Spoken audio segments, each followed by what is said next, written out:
Hi, this is John with VintageJBL.com, and this video is a restoration of the JBL L100 made in 1973. Customer brought me his set that were heavily damaged. Scratches on the sides, tops, bottoms, huge gouges.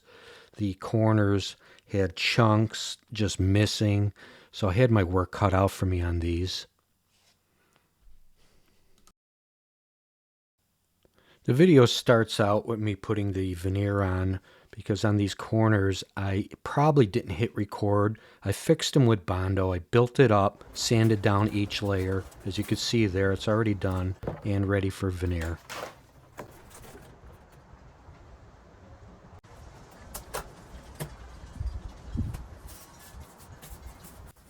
This is a peel and stick veneer made by 3M.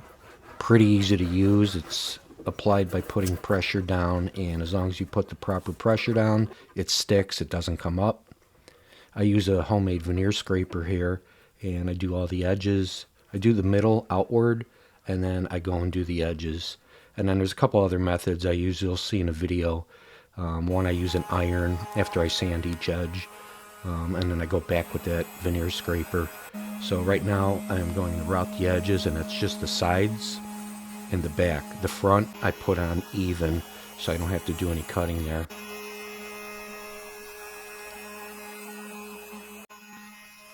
This is a climb cut where I go the opposite way with the router, and that is just to get the fuzzies and any glue that made its way out of those edges. And it makes it a little easier to see what I've done before sanding. So I sand each edge before I apply the next piece of veneer. So what I usually do, well, what I always do now is I put the sides on first. Then I work on the top and the bottom. So this way I have a uniform seam on the right and left sides of the top and bottom.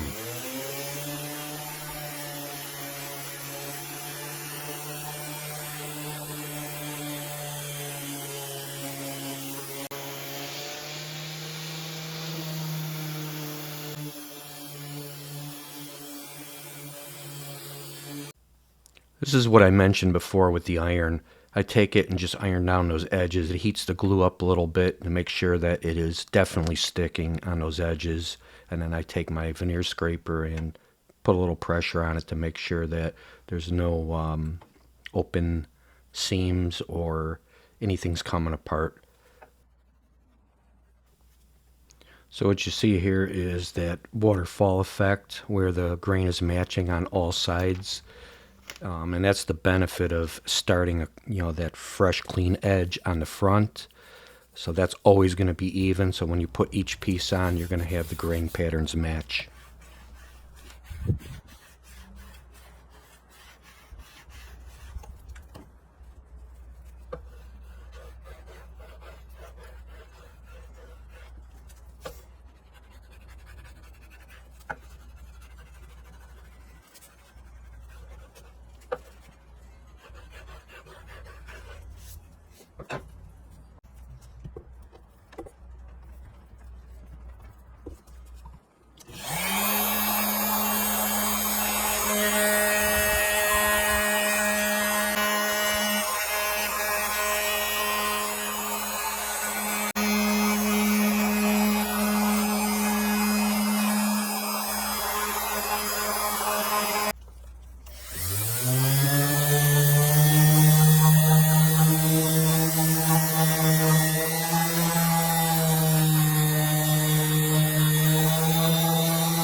So this is the bottom piece of veneer. It's the last piece I have to do on the cabinet.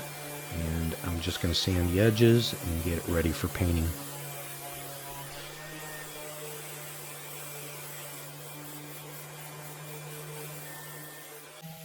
This is part of the prep process for the front baffle and the back baffle.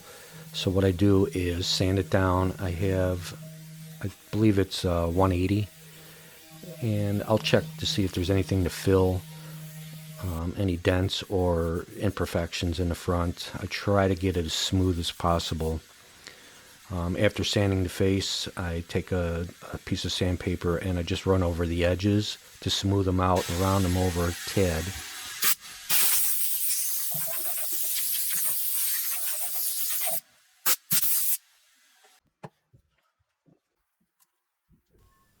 This is an easy to sand filler I use. It is heavy duty. I think it's made of vinyl, and I use that to close up the edges where the veneer meets the fronts and the backs, and it makes a smoother transition when I paint and actually makes it seamless.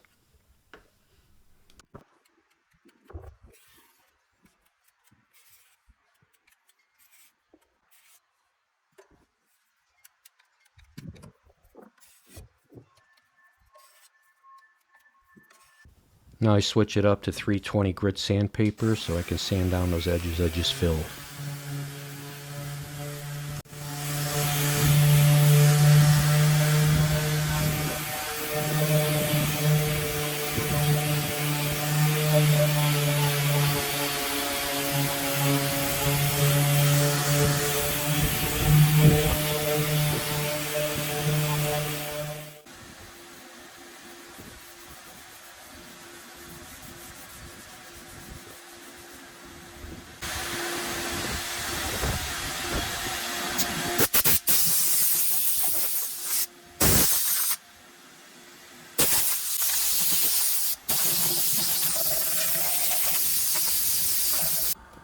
Now that it's cleaned off, I'm going to mask the edges, and I'm using a blue painter's tape that prevents paint from getting past the edges. So I think it's called edge guard.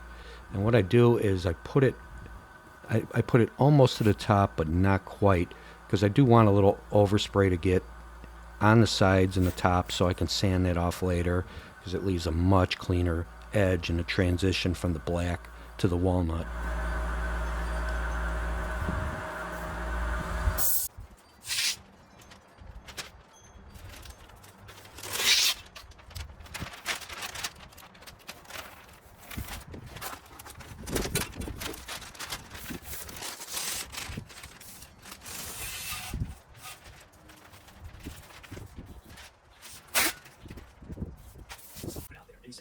This is a primer I'm using, and it comes in a spray can in black, and it's the only way to get primer in black. So instead of using my HVLP and compressor, I'm just going to spray it on with this. This works really good, made by Rust-Oleum, and usually a can will get me maybe two sets of speakers done. And off camera, I'm going to be putting a second and third coat on. I just use the black primer as the undercoat, and I spray a clear matte finish over it, which is coming up next. And it doesn't matter. It's a waste of time to paint it, with black paint. And as you can see there, I'm spraying that clear on, and that is about 3 coats of the black primer.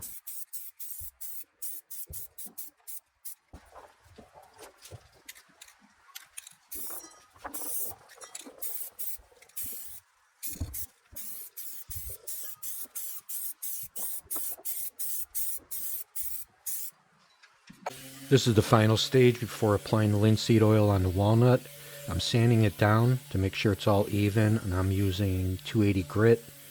And after I use the orbital sander, I'm going to grab a folded up piece of sandpaper and just go up and down just to get any swirl marks out.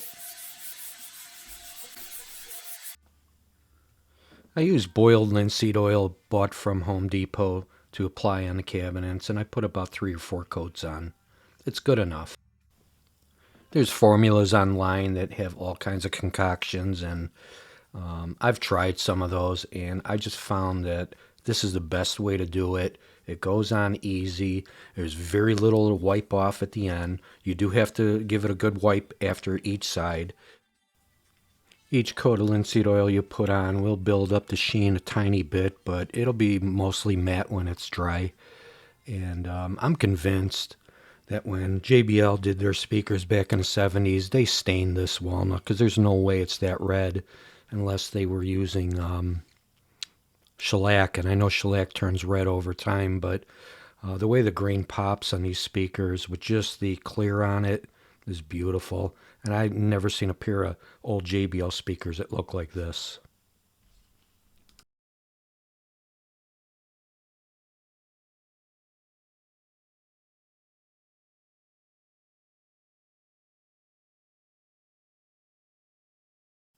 I want to thank you for watching the video. Please like and subscribe. And if you need any restoration work on your speakers, or if you need speaker stands or cabinets, contact me on my website, vintagejbl.com, and I'll get back to you with a quote as soon as possible. If you live out of state, you could always ship it to me. Again, I thank you, and please like and subscribe.